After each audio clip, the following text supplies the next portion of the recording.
जी हां, तो ईरानी हमले का काउंटडाउन शुरू हो गया है। सीरिया में ईरानी टॉप कमांडर की हत्या को 10 दिन से ज्यादा का वक्त हो गया और इन 10 दिनों में ईरान की प्रतिशोध की ज्वाला कई गुना धधक चुकी है।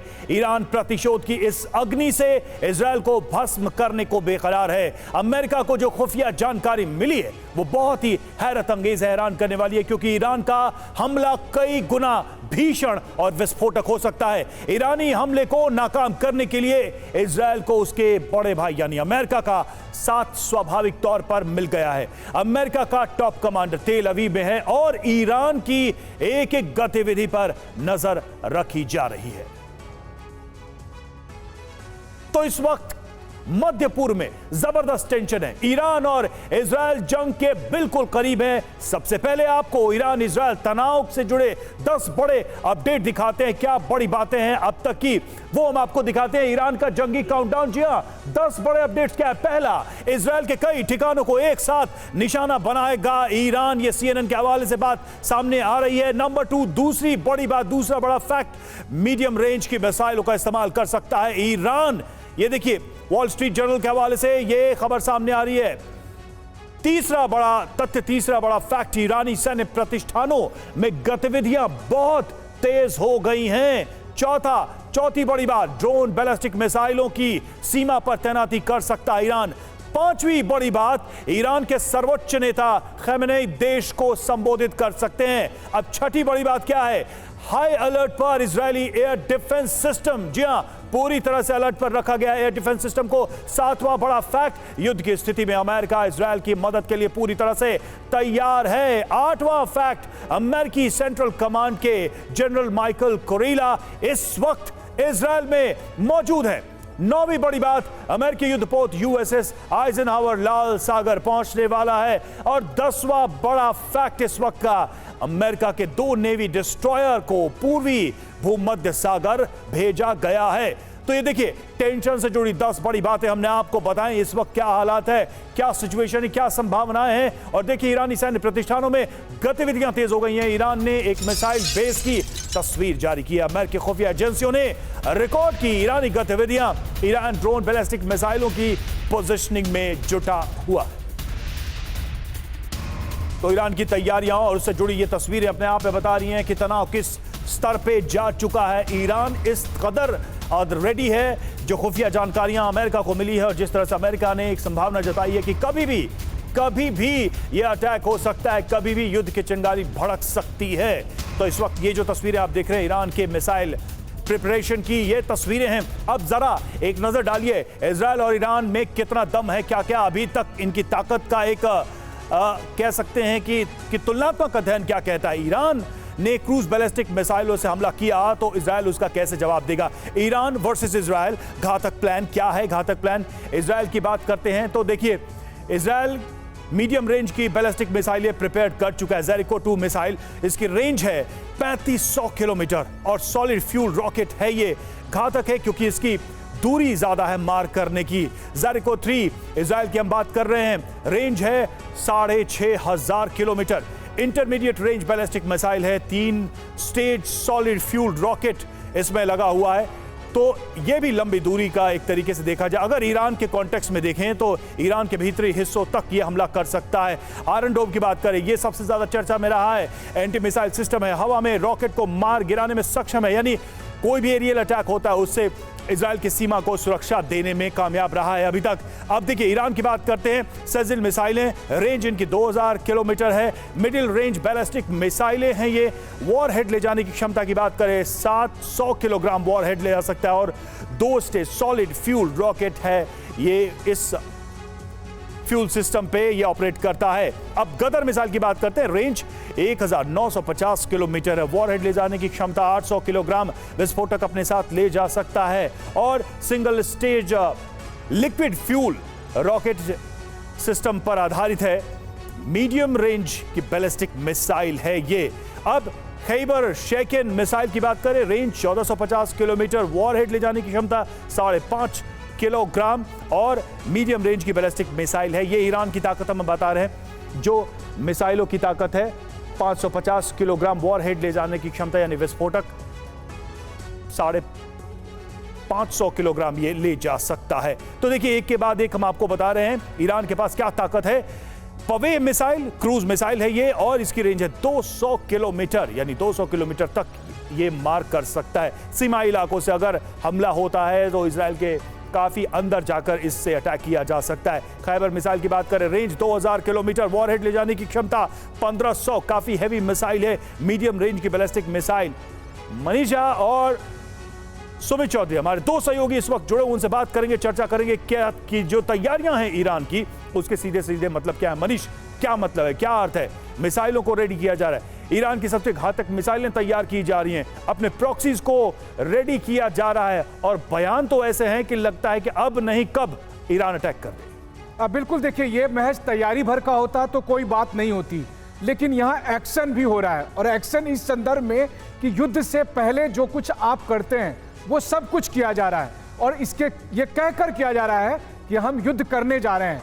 ईरान के सुप्रीम लीडर ये कह रहे हैं कि इजराइल के खिलाफ एक्शन लेंगे, इजराइल पर हम अटैक करेंगे, और वो हर हालत में होगा। और ये बात अब इजराइल, अमेरिका और तमाम पश्चिमी देश भी कह रहे हैं। तो एक ऐसी स्थिति में जब ईरान सीधे सीधे इजराइल पर अटैक करने जा रहा है तो उसका असर व्यापक होगा। अभी तक हमने देखा था कि ईरान के जो प्रॉक्सी हैं, चाहे वो हमास है, हिजबुल्लाह है, हुती है, वो पिछले कुछ महीनों से इजराइल के साथ लड़ रहे थे। लेकिन जब ईरान सीधे इजराइल से लड़ेगा तो उसका व्यापक असर पड़ेगा, क्योंकि बीते कुछ सालों में हमने देखा है कि ईरान ने जिस तरह से खुद को मिलिट्री पावर के तौर पर डेवलप किया है, वैसी स्थिति में यह बहुत संभावना है कि ईरान और इजराइल की जंग एक बड़े रीजनल कॉन्फ्लिक्ट में बदल जाए, और जिसका असर हमारे आपके घर तक भी पड़ेगा। जी बिल्कुल, और देखिए, अगर देखा जाए पूरी दुनिया में जितने भी बड़े मुल्क हैं, जितनी बड़ी शक्तियां हैं, वो बहुत बारीकी से इस पर नजर बनाए हुए हैं, क्योंकि सभी को पता है कि इसका प्रभाव कितना दूरगामी होने वाला है। और देखिए, इस बीच एक और खबर है, एयर फ्रांस ने ईरान की सभी फ्लाइट्स को रोकी है। अमेरिकी खुफिया रिपोर्ट के बाद फ्लाइट पर रोक है, युद्ध की आशंका से उड़ानें रोकी गई हैं। निश्चित तौर पर आप देखिए, इस तरह के इंपैक्ट्स की खबरें अभी से ही आने लगी हैं, उड़ानों पर भी असर पड़ेगा, और ये साफ पता चल रहा है कि कितनी गंभीर स्थिति है इस वक्त। तो इजराइल यूएस साथ, क्या ईरान को मिलेगी मात, क्योंकि पूरी तरह से अमेरिका का साथ है। तो ईरान की सैन्य गतिविधियों पर अमेरिका की नजर है, लगातार अमेरिका इस पर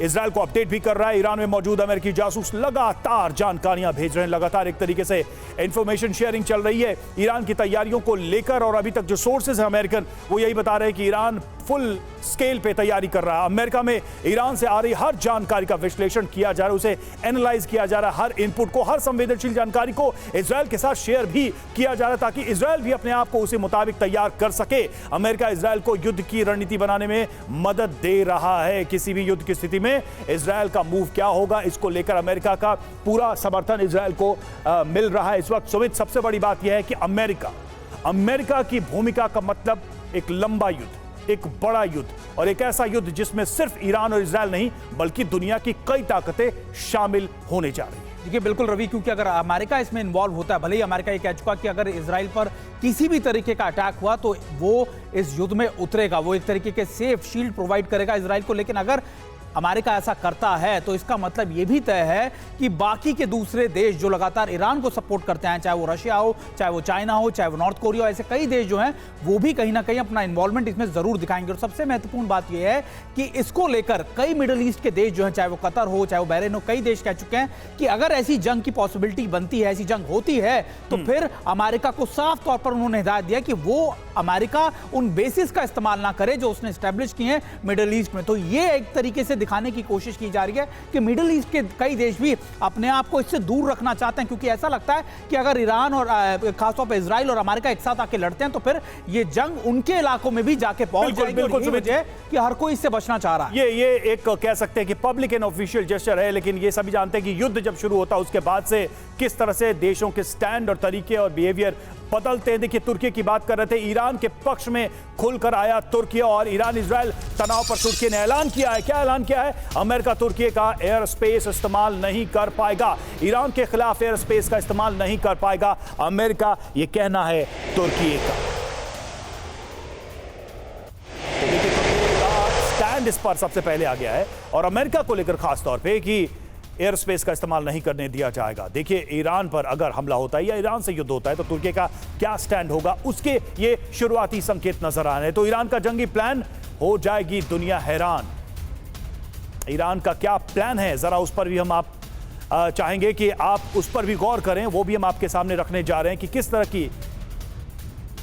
तरह की योजना है और कैसे इस पूरे मामले में अगर देखा जाए, ये जो पूरा इलाका है वो इस वक्त बारूद के ढेर पर बैठा हुआ है। जल्दी से देखिए, इसको हम समझते हैं। सबसे पहले तो आप देखिए, ये जो मानचित्र है इसको अगर आप ध्यान से देखें, ये ईरान, ये इराक, ये सीरिया, तुर्की, लेबनान, इजराइल, गाजा, जॉर्डन, ये सारे नाम आपको नजर आ रहे होंगे। लेकिन ईरान से अगर देखा जाए, टारगेट इजराइल है। टारगेट इजराइल है कि मतलब कि आप देखिए कि बीच में इराक है और अभी जो जानकारी हमने आपको दी कि इराक से मिसाइलों को इजराइल पर, तेल अवीव पर लॉन्च किया जा सकता है। इसलिए भी अगर देखा जाए तो यहां से लेकर इजराइल के बॉर्डर तक एक पूरा टेंशन जोन क्रिएट हो सकता है, ये साफ नजर आ रहा है। और दूसरी बात, सीरिया और लेबनान, यहां से भी प्रॉक्सीज एक्टिव हैं लगातार, जो कि पहले से ही इंगेज हैं। अगर इनको और ताकत मिलती है तो स्थितियां और विपरीत हो जाएंगी। कुछ अहम फैक्ट्स हम आपको बता दें।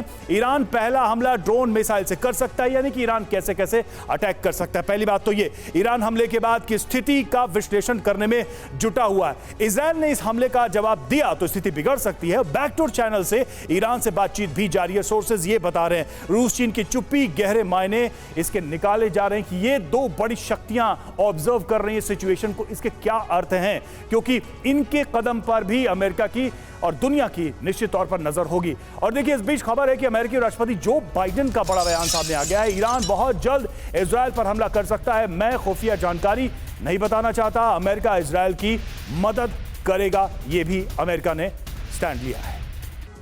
जहां तो दुनिया के सबसे ताकतवर देश का अलर्ट बहुत बड़ा है, युद्ध के हालात बनने वाले हैं, इसलिए अमेरिका ने अपने टॉप कमांडर को इजराइल भेज दिया है। आपको बताते हैं कि युद्ध की स्थिति में अमेरिका का क्या प्लान है, अमेरिका की योजना क्या है, क्या हो सकती है अमेरिका की तरफ से बड़ी कार्रवाई। तो देखिए, सबसे पहली बात, अमेरिकी सेंट्रल कमांड के जनरल माइकल कुरिला इस वक्त इजराइल में मौजूद है। यही अपने आप में सबसे बड़ा मैसेज है, सबसे बड़ा संदेश है इस पूरे टेंशन को लेकर। हमले की स्थिति में अमेरिकी ऑफिसर कुरिला इजराइल को गाइड करेंगे, इजराइल को कैसे एक्शन लेना है इसको लेकर वो वहां पर इस वक्त मौजूद हैं। और जनरल माइकल कुरिला इजरायली रक्षा मंत्री योव गैलेंट से भी मुलाकात कर चुके हैं, यानी कि इजराइल के रक्षा मंत्री से सीधे डायरेक्ट वो टच में हैं और हर एक चीज की ब्रीफिंग और इंफॉर्मेशन शेयरिंग चल रही है। आईडीएफ के सीनियर ऑफिसरों से मिल भी चुके हैं माइकल कुरिला, यानी कि दूसरे अधिकारियों के साथ जो सेकेंड और थर्ड लाइन है उससे भी कांटेक्ट में। जो बाइडेन को पश्चिमी एशिया की हर अपडेट भी दी जा रही है, राष्ट्रपति से सीधे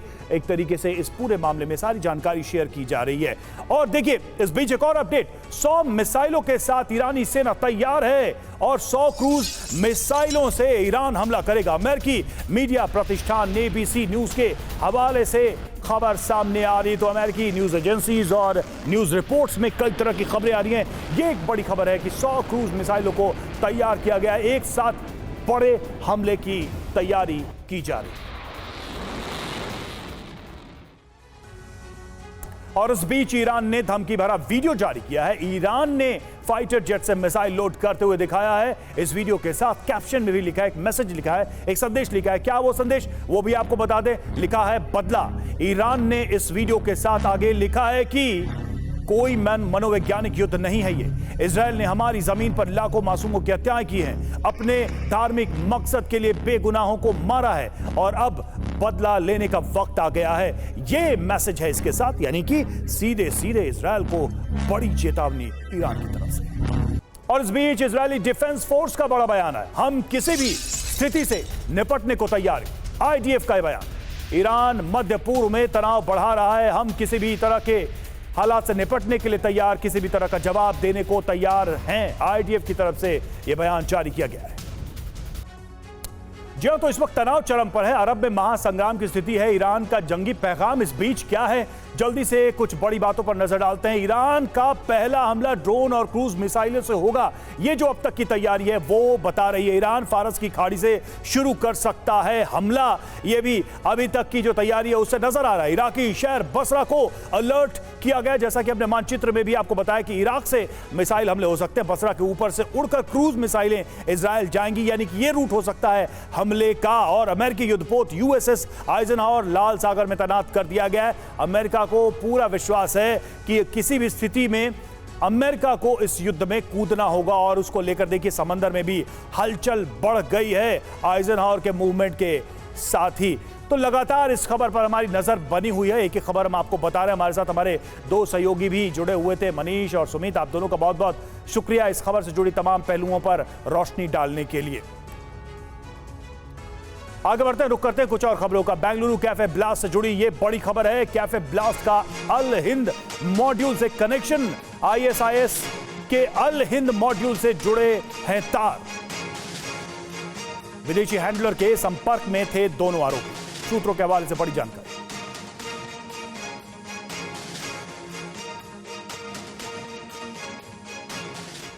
और अल हिंद मॉड्यूल को लेकर बड़ा खुलासा सामने आ रहा है। देश के कई राज्यों में फैले स्लीपर सेल। सूत्रों के हवाले से खबर, हिंदू नेताओं की हत्या करता था मॉड्यूल। 2019 में तमिलनाडु में हिंदू नेता की हत्या की गई। 2022 में शिवमोगा में एक शख्स की हत्या की गई।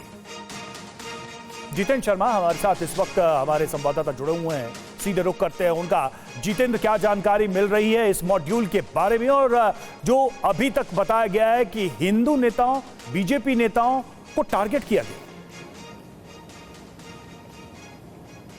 जी बिल्कुल, देखिए अब्दुल मतीन ताहा और इसके अलावा जो मुसफ़िर है, उन दोनों की गिरफ्तारी के बाद कई अहम खुलासे हुए हैं। दरअसल आईएसआईएस का जो अल हिंद मॉड्यूल था, इसको लीड हिंदुस्तान के अंदर, खासतौर से दक्षिण भारत के अंदर अब्दुल मतीन ताहा कर रहा था। और पूछताछ के दौरान इसने बताया कि दरअसल साल 2019 में इन्होंने एक हिंदू नेता का कत्ल किया था और उसके बाद साल 2020 में इस मॉड्यूल से जुड़े तकरीबन 22 ऐसे आतंकी थे जिनकी गिरफ्तारी की गई थी अलग अलग लोकेशन से। और साथ ही उनके जब ठिकानों पर रेड की गई तो पता चला कि हर ऑपरेशन के लिए ये अपने मॉड्यूल का एक नया नाम रखते थे और उसी नए नाम के साथ अपनी कार्रवाई को आगे बढ़ाते थे।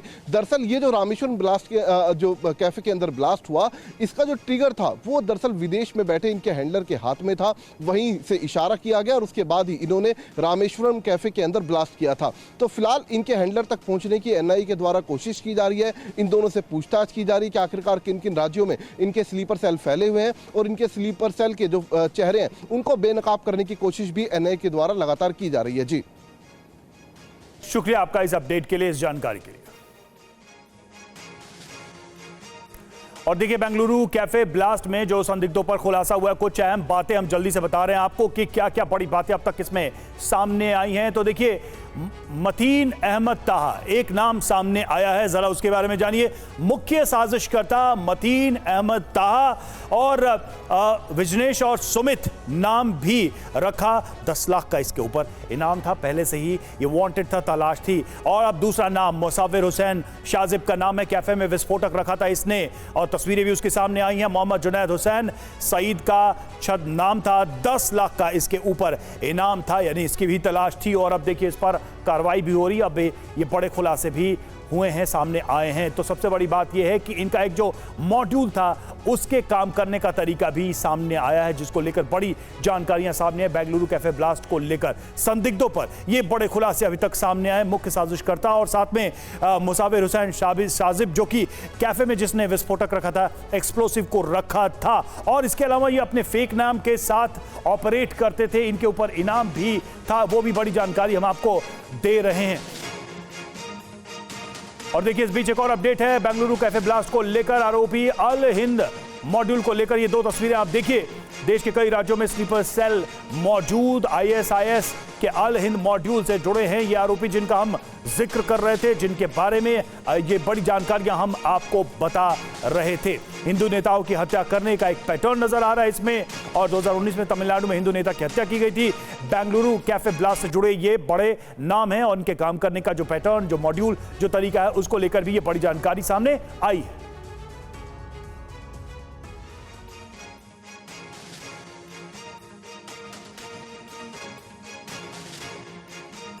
तो आईएसआईएस के अल हिंद मॉड्यूल से जुड़े हैं ये आरोपी जिनका हम जिक्र भी कर रहे थे। इनामी थे, इनके ऊपर 10-10 लाख का इनाम था, फेक आईडी, आइडेंटिटी नाम के साथ ये ऑपरेट करते थे। और बड़ी बात यह है कि हिंदू नेता इनके टारगेट पे रहे हैं। एक हत्या भी की उन्होंने, देखिए 2022 में शिवमोगा में भी एक हत्या की, इसके अलावा 2019 में भी इन्होंने अपने एक ऑपरेशन को अंजाम दिया। इस तरह से कई जानकारियां सामने आई हैं इनके बाद से। और इसको लेकर जो बड़ा दावा है वो ये कि पूरा जो मॉड्यूल था दक्षिण भारत में एक्टिव था और दक्षिण भारत के अलग अलग इलाकों में इस तरह के टारगेट फिक्स किए जाते थे जिसमें हत्या करने के केसेस सामने आए हैं। तमिलनाडु में खासकर 2 हत्याएं जो 2019 और 2022 में हुई, उसको लेकर ये तमाम साजिशकर्ता निशाने पर थे जांच एजेंसियों के।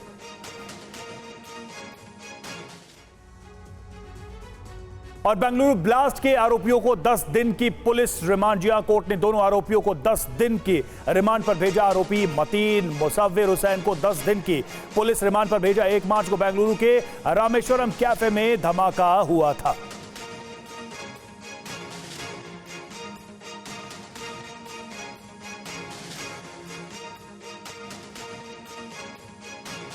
तो कोर्ट ने आरोपियों को रिमांड पर भेजा, 10 दिन की पुलिस रिमांड पर भेजा है बेंगलुरु ब्लास्ट मामले में। देखिए बड़ी जानकारी हम आपको दे रहे हैं, न्यायालय की तरफ से आरोपियों को पुलिस रिमांड पर भेजा गया है। तो बड़ी जानकारियां, 3 बड़ी जानकारियां हम आपको इस वक्त टीवी स्क्रीन पर दिखा रहे हैं। इस पूरे मामले से जुड़ी हुई ये बड़ी खबरें।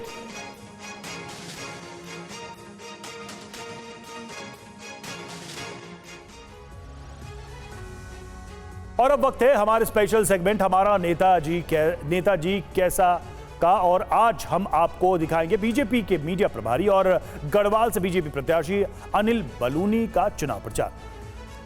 प्रतिमा मिश्रा ने कल दिन भर उनके चुनावी कैंपेन को कवर किया और जाना कि दिल्ली के पार्टी ऑफिस से निकलकर पहाड़ों में जनता के बीच आखिर कैसा चल रहा है उनका चुनावी अभियान। देखिए पौड़ी से प्रतिमा मिश्रा की एक्सक्लूसिव ग्राउंड रिपोर्ट।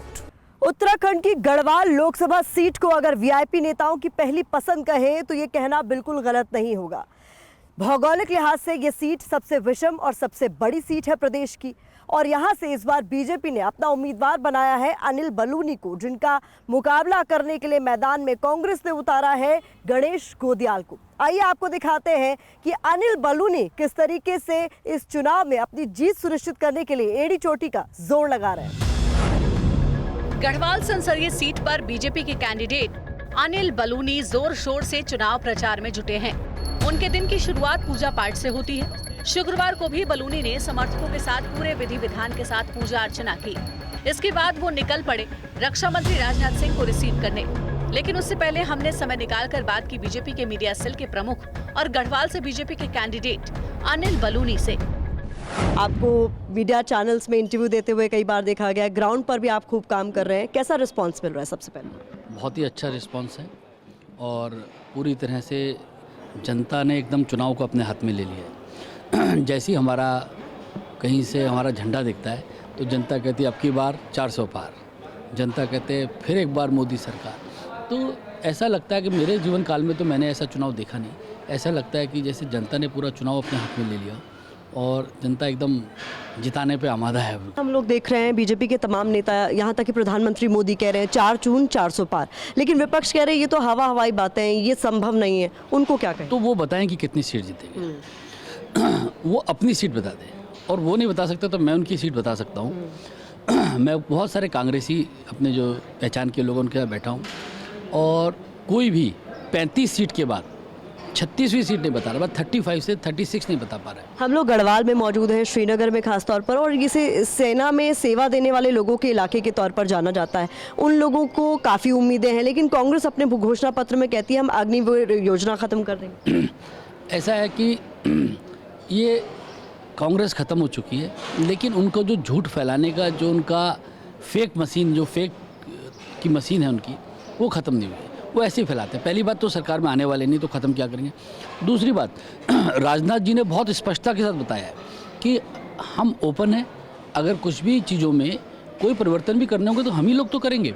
दूसरी बात आप ये देखिए कि हम एक डेमोक्रेटिक पार्टी में काम करते हैं। अगर हमको लगता है कि कोई चीज़ों में सुधार करना, हम जनता के लिए तो कर रहे हैं। अगर पब्लिक को कोई चीज़ अच्छी लगती है तो उसके लिए तो करना है, इसलिए हमारी तरफ से कुछ नहीं है। राजनाथ जी हमारे बहुत वरिष्ठ नेता है, देश के रक्षा मंत्री भी हैं, आज मेरे क्षेत्र में भी आ रहे हैं और बहुत ही उन्होंने स्पष्टता से कहा है कि जो उसमें कुछ परिवर्तन भी करने तो हम ओपन हैं। अब अनिल बलूनी पहुंच चुके हैं रक्षा मंत्री का स्वागत करने। हेलीपैड पर राजनाथ सिंह का स्वागत जोशीले नारों के साथ हुआ।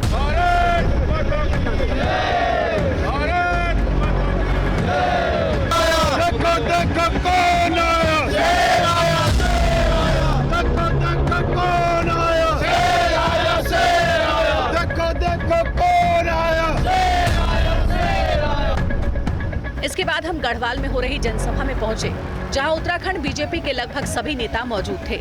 राजनाथ सिंह का भाषण शुरू होने वाला था, लेकिन उससे पहले हमने बात की जनसभा में पहुंचे लोगों से। गढ़वाल लोकसभा सीट से अनिल बलूनी बीजेपी के उम्मीदवार हैं और जोर शोर से उनका चुनावी प्रचार आगे की ओर बढ़ रहा है और इसी मौके पर रक्षा मंत्री राजनाथ सिंह भी पहुंचे हैं उनके लिए चुनाव प्रचार की कमान संभालने के लिए। इस वक्त मंच पर आप राजनाथ सिंह को देख सकते हैं। यहाँ पर तमाम बड़े जो नेता हैं उत्तराखंड के वो भी आपको नजर आ रहे हैं और ऐसे में जो लोग यहाँ पर इस रैली का हिस्सा बनने आए हैं जनसभा में, उनसे भी हम लोग बात कर लेते हैं। क्या लगता है इस बार के क्या मुद्दे रहने वाले उत्तराखंड के? यहाँ पर बहुत अच्छा चल रहा है और ये बीजेपी यहाँ से जीत जाएगी और 400 पार भारतीय जनता पार्टी का जो नारा है वो सत्य होगा। 400 पार का नारा पूरा होगा? पक्का होगा। श्रीमान राजेंद्र भंडारी जी, मुद्दे क्या रहने वाले? मैं समझता हूँ कि जो उत्तराखंड की रोड है, जो रेल है, आज जिस प्रकार से 4 धाम है, पूरे उत्तराखंड के अंदर जो देवभूमि का जो स्वरूप उन्होंने बढ़ाया है प्रधानमंत्री जी ने, उसको उत्तराखंड की जनता कर्ज के रूप में उनको सम्मान देगी। ये मैं आपसे भी निवेदन 400 पार की लड़ाई आसान लगी? बिल्कुल सही है, 400 पार से भी और आगे है। दुनिया झुक रही है, कह रही है मोदी जी के मुकाबले कोई दूसरा है। वैसे तो बीजेपी की सभाओं में जबरदस्त भीड़ उमड़ रही है, लेकिन राजनाथ सिंह को सुनने के लिए इस जनसभा में लोगों की संख्या कुछ ज्यादा ही थी। इस दौरान अनिल बलूनी ने उत्तराखंड के लिए किए गए राजनाथ सिंह के कामों को मंच से गिनाया। आप सबको ध्यान होगा जब राजनाथ सिंह जी गृह मंत्री थे और मैं उनके पास गया, मैंने कहा साहब पहाड़ों में बहुत समस्या है चिकित्सा सुविधाओं की और हमारे दूरस्थ क्षेत्रों में कुछ जगह पर एसएसबी और आईटीबीपी के हमारे हॉस्पिटल हैं। अगर हमारे लोगों को कुछ लोगों को ओपीडी सुविधा मिल जाए तो बहुत काम होगा। तो आदरणीय राजनाथ सिंह जी ने कहा 1 मिनट के अंदर इसका ऑर्डर करके दिया और हमारे यहाँ दुर्गम क्षेत्रों में ओपीडी की सुविधा मिलनी शुरू हुई। मैं आपका आभारी हूँ मान्यवर कि आपने इस तरीके से हम लोगों के लिए किया। और जब आप रक्षा मंत्री बन गए तो मैं फिर दोबारा पहुँच गया। मैंने कहा आदरणीय मान्यवर हमारे यहाँ पर एक डॉपलर रडार लगना है। आप सब लोगों को पता है किस तरह से बादल फटता और किस तरह से समस्याएं आती थी और यहाँ पूरा जो हमारा बद्रीनाथ केदारनाथ का क्षेत्र है ये लैंसडाउन में एक ऐसी जगह थी जहाँ से डॉपलर रडार से पूरा कवर होता था और सही पूर्व अनुमान और सटीक अनुमान लगता था। वहाँ पर कैंटोनमेंट होने के कारण ज़मीन नहीं मिल रही थी। तो मैंने मान्यवर से कहा कि आप किसी तरीके से कैंटोनमेंट की हमको जगह दिला दीजिए तो हमारा डॉपलर रडार लगेगा, हमारे चमोली रुद्रप्रयाग के लोगों को बहुत सुविधा होगी। आपने एक भी मिनट बिना गंवाए कैंटोनमेंट को आदेश दिया कि तुरंत डॉपलर रडार यहाँ लगाया जाए और डॉपलर रडार आज लग गई है, सटीक जानकारी मिलने लग गई है। हम आपको नमन करते हैं जिस तरीके से आप उत्तराखंड के लिए लगातार चिंतित रहते हैं। और मैं आपको बताऊं आपके मन में आज भी उत्तराखंड बिल्कुल अपना है। आप जब भी बातचीत में हो मुझसे पार्लियामेंट में मिलते हैं तो पूछते हैं कि फला क्या कर रहा है, फला क्या कर रहा है, अरे वो उत्तराखंड में वो क्या कर रहा है। तो उत्तराखंड के लोगों के साथ आपका जैसा लगाव है वो बहुत ही अद्भुत है और हम उत्तराखंड के लोग सदैव इसके लिए आभारी रहेंगे। वहीं राजनाथ सिंह ने कांग्रेस पर जोरदार हमला बोला और भविष्यवाणी की कि आने वाले दिनों में कांग्रेस का अस्तित्व डायनासोर की तरह खत्म हो जाएगा। इनकी जो सरकारें रही हैं उनकी दुर्गति भी हुई है, उनकी छवि भी खराब हुई है और एक बार तो ऐसा भी हुआ कि इनके मंत्री को जेल की हवा भी भ्रष्टाचार के आरोपों के कारण जो है खानी पड़ी थी। मेरे बहनों भाइयों 10 वर्ष हो गए मोदी जी के नेतृत्व में इस देश में सरकार चलाते हुए। भारत ही नहीं दुनिया का कोई व्यक्ति उंगली उठाकर नहीं कह सकता है कि मोदी जी की सरकार के किसी भी मंत्री के ऊपर 10 वर्षों के अंदर एक भी कोई भ्रष्टाचार का आरोप लगा हो। एक भी भ्रष्टाचार का आरोप लगाने की हिम्मत कोई नहीं कर पाया। और मैं आपको याद दिलाना चाहता हूं मैं किसी प्रधानमंत्री की आलोचना नहीं करता हूं, चाहे वह कांग्रेस का हो चाहे किसी राजनीतिक पार्टी का हो, क्योंकि मैं मानता हूं कि प्रधानमंत्री ये व्यक्ति नहीं होता है, ये संस्था होता है। एक बार राजीव गांधी जी ने बड़ी ईमानदारी के साथ ये स्वीकार किया, लोग यदि पूछेंगे, कांग्रेस का नाम लेंगे, तो शायद बच्चे कहेंगे कौन कांग्रेस।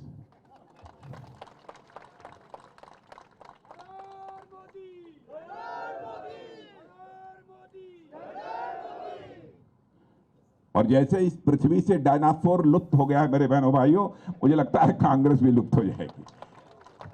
यह हालत हो गई इन लोगों की। और आप लोग अच्छी तरह कांग्रेस को समझते हैं, क्योंकि कांग्रेस का एक समय वर्चस्व रहा है।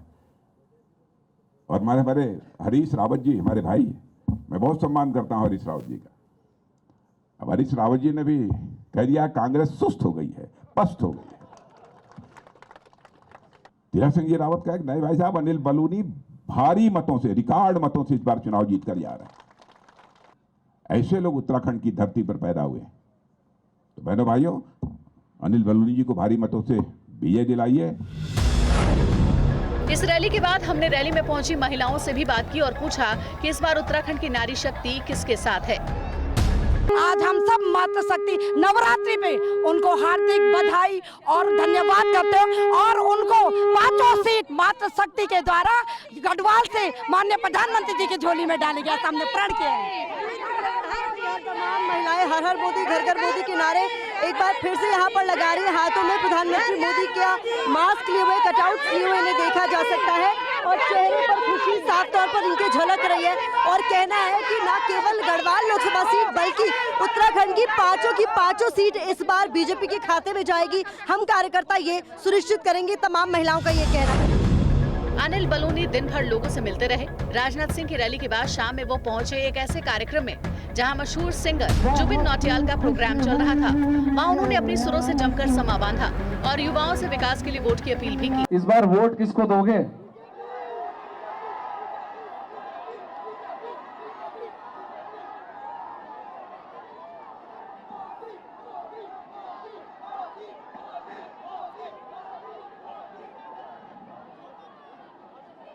इस बार वोट किसको दिया जाएगा?